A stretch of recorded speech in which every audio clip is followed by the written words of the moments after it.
আমি ডাক্তার ঘোষ আজ এমন একটি বিষয়ে কথা বলবো যা অনেকেই ঠিক মতন আলোচনা করেন না বা এড়িয়ে যান।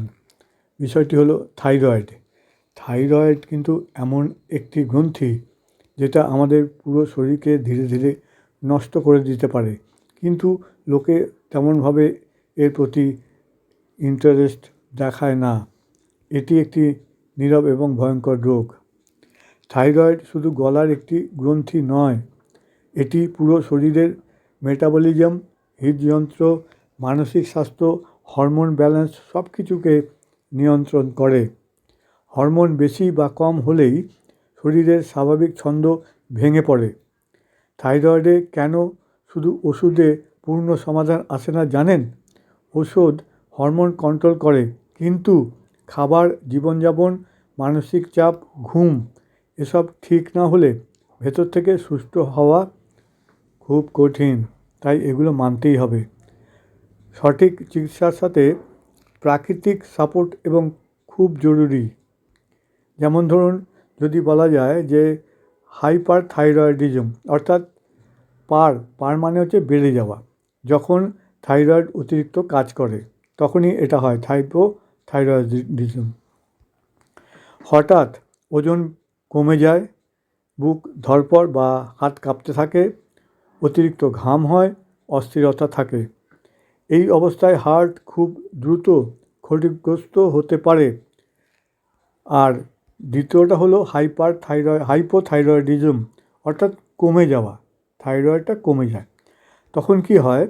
যখন থাইরয়েড কাজ কম করে, ওজন বেড়ে যায়, ঘুম ঘুম ভাব, শরীর ভারী লাগা, মুখ ও শরীর ফোলা। থাইরয়েড হলে শরীরে যে মারাত্মক সমস্যাগুলো হতে পারে সেটা হলো হৃদযন্ত্রের ঝুঁকি, হৃদস্পন্দন অস্বাভাবিক, হার্ট ফেলিওরের ঝুঁকি থাকে, ব্লাড প্রেশারের সমস্যা থাকে। এবারে দেখুন, একটি বড় সমস্যা মানসিক ও সাময়িক সমস্যা, উদ্বেগ, বিষণ্ণতা, মুড সুইং, ভুলে যাওয়া, হাত পা কাঁপা ইত্যাদি।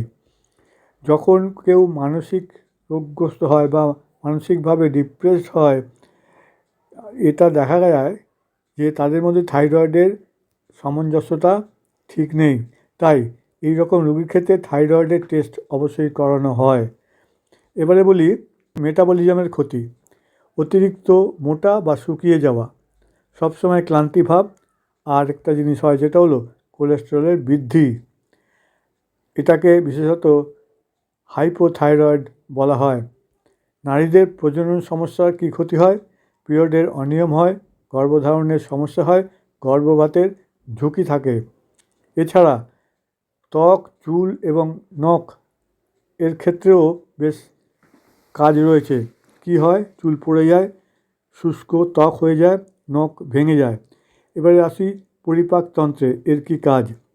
কোষ্ঠকাঠিন্য বা ডায়রিয়া যে কোনো একটা হতে পারে, অম্লত্ব বা পেট ব্যথা, চোখের সমস্যা হতে পারে, এটা হয়তো কেউ ভাবেই না। বিশেষ করে হাইপার থাইরয়েডে চোখ বের হয়ে আসা, ডাবল ভিশন, দৃষ্টি ঝাপসা, চরম অবস্থায় অন্ধত্বের ঝুঁকি থাকে। সুতরাং এই জিনিসগুলো আপনাকে অবশ্যই মানতে হবে। কী মানতে হবে? গুরুত্বপূর্ণ জিনিস বলছি। থাইরয়েড নিয়ন্ত্রণে রাখতেই হবে, ডাক্তারের পরামর্শ অনুযায়ী চিকিৎসা করা দরকার।